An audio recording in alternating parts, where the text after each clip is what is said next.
আজকের ক্লাসে আমরা sonnet number 73 written by William Shakespeare এই সনেট কিংবা এই টেক্সট কিংবা এই পোয়েট্রিটা নিয়ে আলোচনা করব। বেসিক্যালি আমরা এই টেক্সটের কোয়েশ্চেন্সগুলো নিয়ে আলোচনা করব। সামনেই 4th সেমের এক্সাম রয়েছে। আমি আমার প্রিভিয়াস ক্লাসে এইচএস ইংলিশ সাজেশান বলে একটা সাজেশান দিয়েছিলাম।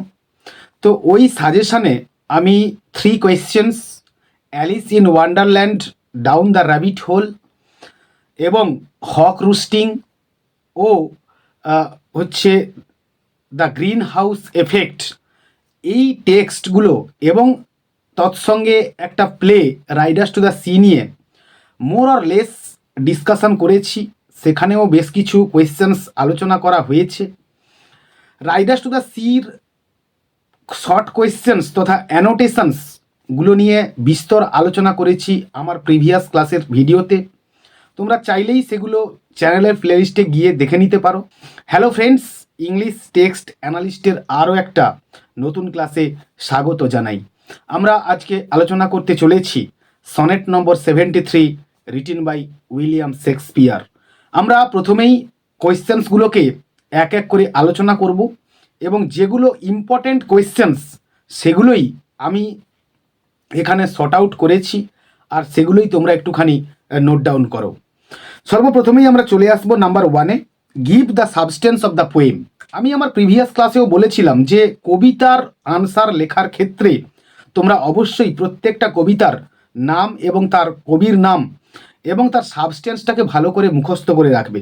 তো এই কবিতারও সাবস্টেন্সটা তোমরা অবশ্যই মুখস্থ করে রাখবে বা ভালো করে প্র্যাকটিস করে রাখবে বা রেডি করে রাখবে, তবেই তোমরা পরীক্ষাতে আনসার লিখতে পারবে। সাবস্টেন্সের সঙ্গে সঙ্গে এখানে বেশ কিছু আমি ফুটনোট কিংবা অ্যানোটেশন কিংবা মেটাফর্স নিয়েছি কোয়েশ্চেন হিসেবে। এগুলো ভীষণই ইম্পর্ট্যান্ট তোমাদের 4th সেমের এক্সামের জন্যে। আমরা নাম্বার 2-তে চলে আসবো, write down first, second and third quatrain gist of the theme or of the poem. এই কবিতাটা একটা সনেট হয়, এর 3টা কোয়ার্ট্রেন আছে, একটা কাপলেট রয়েছে, তোমরা আগেই জানো। তো এই 3টা কোয়ার্ট্রেনের জিস্ট কি কিংবা থিম কি এক এক করে কোয়ার্ট্রেন 1, কোয়ার্ট্রেন 2 এবং কোয়ার্ট্রেন 3 করে তোমরা অবশ্যই রেডি করে রাখবে। অর্থাৎ ফার্স্ট কোয়ার্ট্রেনের মেসেজ কি, সেকেন্ড কোয়ার্ট্রেনের মেসেজ কি এবং থার্ড কোয়ার্ট্রেনের মেসেজ কি, সেগুলো তোমরা অবশ্যই ঠোঁটস্থ করে রাখবে। নাম্বার 3-তে আমরা চলে আসবো, central theme of the sonnet number 73। Number 4, what are the yellow leaves and bare ruined choirs. তো এই yellow leaves, bare ruined choirs, এই সমস্ত ফুটনোটস কিংবা অ্যানোটেশনস আমার ভিডিওতে অলরেডি আলোচনা করা রয়েছে। সনেট নম্বর 73 নামক এই ভিডিওটা তোমরা অবশ্যই দেখো, দেখলে তোমরা এখান থেকে একটা আইডিয়া ভালো করেই রপ্ত করতে পারবে বলে আমার অন্তত পক্ষে বিশ্বাস রয়েছে। নাম্বার 5-এ আমরা চলে আসবো, what is the significance of the expression this thou পারসিভেস্ট which makes দাই লাভ মোর স্ট্রং। নাম্বার 6-এ আমরা চলে আসবো, what does the speaker compare himself to. Number 7-এ আমরা আসবো, what is the significance of the word bare. Number 8-এ আমরা চলে আসবো, what is the impact of the ashes of his youth as a metaphor. Next আমরা number 9-এ চলে আসবো, what does the speaker mean by consumed with that which it was nourished by. Number 10-এ আমরা চলে আসবো, what is the actual tone of the sonnet number 73। Number 11-এ আমরা আসবো, what is the glowing of such fire in the third quatrain. Number 12-এ আমরা আসবো, what does the speaker mean by death second self in line number 8। Number 13-এ আমরা চলে আসবো, what does the speaker mean by to love that well which thou must leave ere long. Number 14-এ আমরা আসবো, how does the sonnet use nature as a metaphor. Number 15-এ আমরা চলে আসবো, explore the use of nature imagery in sonnet number 73 focusing on the imagery of autumn, twilight and fire. Number 16-এ আমরা চলে আসবো, analyse the speaker's perspective on ageing and mortality in sonnet number 73। Number 17, footnote on yellow leaves, the twilight and the black night. Number 18 theme of love and its significance. Number 19 আমরা আসবো what does Shakespeare mean by that time of year. 19 আমরা একটা part question দেখবো আবারও, what does it stand for, অর্থাৎ that time of year এটাকে মানে উদ্ধৃত করে বলা হচ্ছে যে what does it stand for. Number 20 আমরা আসবো who is address to in sonnet number 73 to the beloved or the fair youth. তো এটাই হচ্ছে আনসার, মানে বিলাভেডকে অ্যাড্রেস করা হয়েছে, সঙ্গে সঙ্গে ফেয়ার ইউথকেও অ্যাড্রেস করা হয়েছে। তো তোমরা এগুলো লং কোয়েশ্চেন হিসেবে জানবে কিংবা এগুলোর উত্তর লেখা প্র্যাকটিস করবে, এবং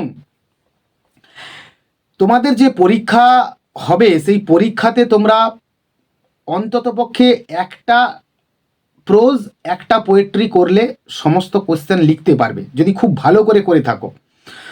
আর যদি না পারো তাহলে দুটো প্রোজ দুটো পোয়েট্রি, এর বাইরে যাওয়ার দরকার নেই। অত্যাধিক মানে টেক্সট পড়তে গেলে তোমাদের অনেক কোয়েশ্চেন মুখস্থ করতে হবে, অনেক কোয়েশ্চেন মুখস্থ করতে গেলে তোমাদের গুলিয়ে যেতে পারে।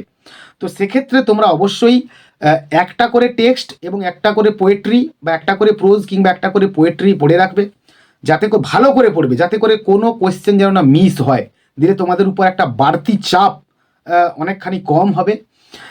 তো সেক্ষেত্রে আমি আরও এই টেক্সট থেকে বেশ কিছু শর্ট কোয়েশ্চেন্স নিয়েছি, তোমরা একটুখানি লক্ষ্য করো। নাম্বার 21 আমরা চলে আসবো, that time of year thou mayst in me behold who says this and to হুম।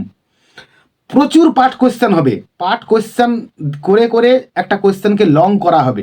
প্রত্যেকটা পার্টে মার্কস থাকবে এবং প্রত্যেকটা পার্টের উত্তর যদি সুন্দর করে লিখো তাহলে প্রত্যেকটা পার্টের উত্তরের জন্য তোমরা মার্কস অবশ্যই পাবে। আমরা নেক্সট চলে আসবো নাম্বার 22-তে, when yellow leaves or none or few do hang, what do the yellow leaves symbolise in this line. Number 23-তে আমরা চলে আসবো, what shakes against the cold in the sonnet number 73।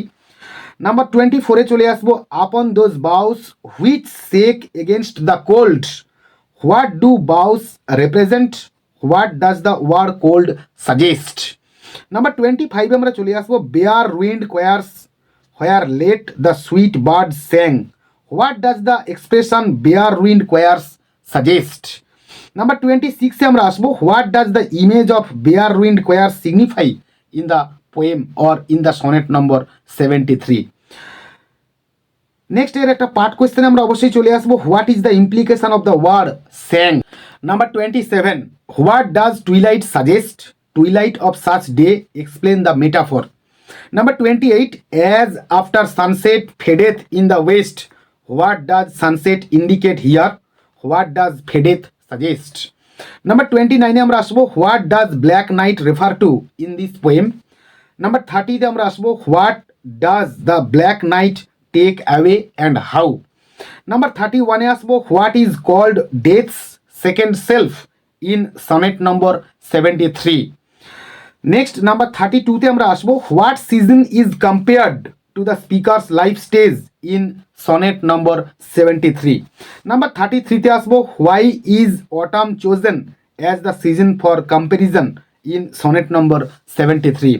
Number 34, what seals up all in rest. Number 35-এ আসবো, what symbolic element represents the speaker's lost passion. Number 36-এ আমরা আসবো, what is consuming the speaker's life force. Number 37-এ আমরা আসবো, in me thou seest the glowing of such fire, what comparison do you find here. Number 38-এ আমরা আসবো, what does the speaker say about youth in sonnet number 73। Number 39-এ আমরা আসবো, this thou perceivest, who will perceive what. Number 40-তে আমরা আসবো, what symbolises the speaker's lost youth and beauty in the poem. Number 41 তথা finally আমরা আসবো, what is the speaker's attitude towards death by the end of the sonnet. আমরা যে কোয়েশ্চেন্সগুলো আলোচনা করলাম সেগুলো ভীষণই ইম্পর্ট্যান্ট, এর বাইরেও অনেক রকম কোয়েশ্চেন হতে পারে। যেহেতু এটা তোমাদের প্রথম বছর, তো সেক্ষেত্রে তোমাদের ভয় পাওয়ার কোনো কারণ নেই। এই চ্যাপ্টার থেকে কিংবা সমস্ত চ্যাপ্টার থেকে কোয়েশ্চেন্স অত্যন্ত সহজ আসবে। এই সমস্ত সহজ কোয়েশ্চেনের উত্তর লিখতে গিয়ে আবার যাতে না তোমরা ভুল করে ফেলো সে বিষয়টাও নজর রাখতে হবে তোমাদের। তো তোমরা পরীক্ষাটা ভালো করে দাও। তার আগে আর যে কটা দিন বাকি রয়েছে, আর মোটামুটি 2 সপ্তাহ মতো বাকি রয়েছে। তো এই কটা দিন তোমরা ভালো করে প্র্যাকটিস করো। খুব একটা পুজোতে এতে বা কোনো এতে মেতে যেও না, কারণ তোমরা জানো যে এইচএস পরীক্ষা জীবনে বারবার আসে না, প্রত্যেকের জীবনে একবারই আসে এবং একবারই চলে যায়। তো যেহেতু তোমরা পড়াশুনো করতে নেমেছো, সেক্ষেত্রে পড়াশুনোর মতো করে করো এবং পরীক্ষা দেওয়ার মতো করে দাও। মানে যে এরকম নয় যে ধরি মাছ না ছুঁই পানি, এরকম করলে চলবে না। তোমরা ভালো করে অবশ্যই পড়াশুনো করো বাকি যে 2 সপ্তাহ রয়েছে, এবং ভালো করে পরীক্ষা দাও এবং গর্বের সঙ্গে মাথা উঁচু করে বেরিয়ে যাও। এটাই আশা করি এবং ঈশ্বরের কাছে প্রার্থনা করি সরস্বতী পুজো ভালো করে কাটাও। তো খুব বেশি ঠান্ডা লাগাবে না, এটা আমার একটা পরামর্শ বলতে পারো কিংবা সাজেশান বলতে পারো।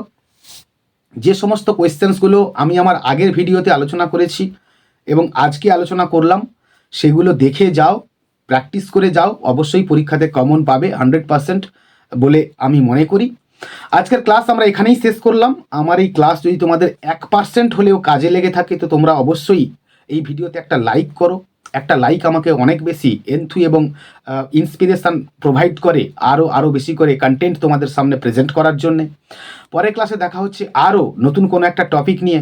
ততক্ষণ পর্যন্ত keep watching my channel, keep smiling and stay blessed.